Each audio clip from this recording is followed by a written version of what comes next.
जहाज़ में बैठे तमाम मुसाफिरों को ऐसा लग रहा था कि ये पल उनका आखिरी पल है, क्योंकि वो अपने आखिरी लम्हे गिन ही रहा था कि साथ बैठे आदमी ने कहा, अरे घबराइए नहीं, इतनी आसानी से नहीं मरेंगे आप। और इतनी ही देर में सूरज की आंख खुल गई। जब आंख खुली तो साथ वही आदमी बैठा था और उसने सूरज का हाथ पकड़ा हुआ था।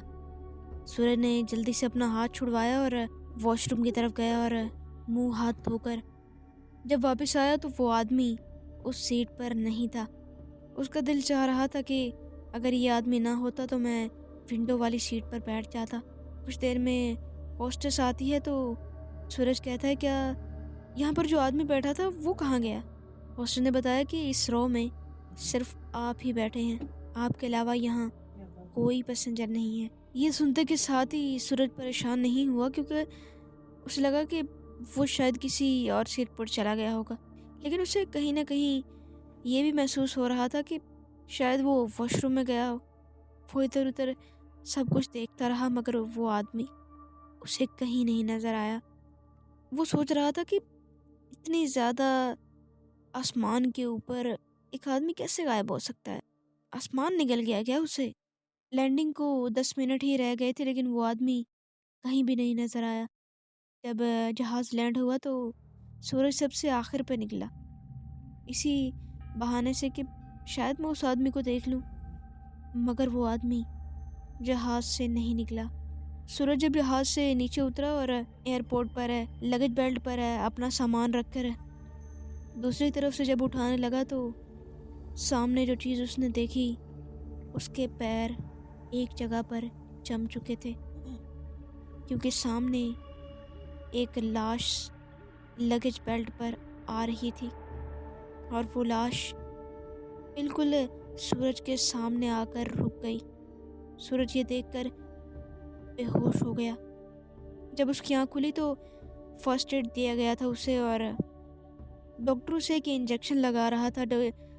और जब डॉक्टर ने इंजेक्शन लगाया तो डॉक्टर ने कहा, इतनी आसानी से नहीं मरेंगे आप। सूरज ने जब उसकी तरफ देखा तो वो वही जहाज वाला इंसान था।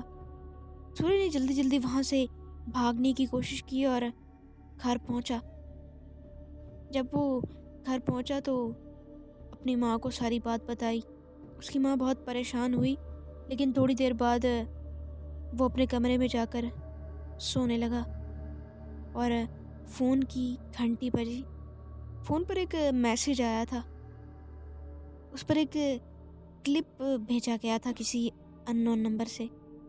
जब उसने क्लिप खोला तो उसमें सूरज खुद अपने ऑफिस में बैठा था और साथ एक आदमी बैठा था।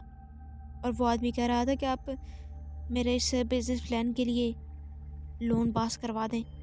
आगे से सूरज ने कहा कि देखिए, हर काम के लिए पैसा तो लगता है, आप कुछ पैसा कर लें मेरे लिए।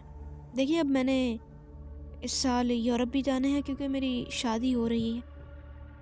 और इसके साथ क्लिप बंद हो गया और एक दूसरा क्लिप आया जिसमें एक लड़की रो रही थी और सूरज उसे कह रहा था, मैं तुमसे शादी नहीं कर सकता, तुम तो सिर्फ टाइम पास थी। यही बहस चल रही थी उन दोनों के दरमियान।